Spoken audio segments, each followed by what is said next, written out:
17 नवंबर से लेकर आज तक त्रिपुरा पर खली बली मच रहा है। क्यों? चलिए इसकी तह तक हम लोग जाके देख लेता हूँ। कहा जाता है त्रिपुरा की राज परिवार बहुत ही दयालु है, कभी भी किसी को खाली हाथ लौटने नहीं देता था। उसी परंपरा के अनुसार महारानी कंचन प्रभा देवी ने सस्ती समिति को कंचनपुर पर एक जगह दी थी। सन 1950 में यह सस्ती समिति वही है जो उस वक्त इस पाकिस्तान अभी फिलहाल नाम बदलकर बांग्लादेश। तो दोस्तों, महारानी कंचन प्रभा देवी की नाम पर ही कंचनपुर नाम स्थापित है। यह नागरिक सुरक्षा मंच उसी सस्ती समिति का अंश है, जो सस्ती समिति को नाम बदलकर अभी नागरिक सुरक्षा मान कर दिया। हिंदी में एक कहावत है, जिस थाली में खाते हैं उसी थाली में छेद करता है। यह नागरिक सुरक्षा मंच आखिरकार ऐसे ही निकला। इन लोगों को समय रहते अगर रोका नहीं गया तो यह पूरा देश में खेल सकता है, क्योंकि इन लोगों का मंजिल दिल्ली तक राज करना है। चलिए देख लेता हूँ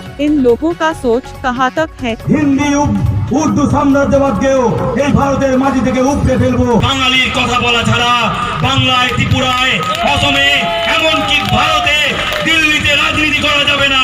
भारत सरकार को जल्द से जल्द NRC को चालू करना जरूरी है, नहीं तो यह लोग पूरा भारत पर कैंसर बन के जन्म लेने वाला है। और बहुत जल्द ऐसे ही जल्द इन लोगों को डिटेंशन कैंप पर डालना बहुत जरूरी है, क्योंकि कैंसर हमेशा एक छोटी सी जगह पर शुरू होता है और आखिरकार पूरी की पूरी शरीर को निगल जाता है।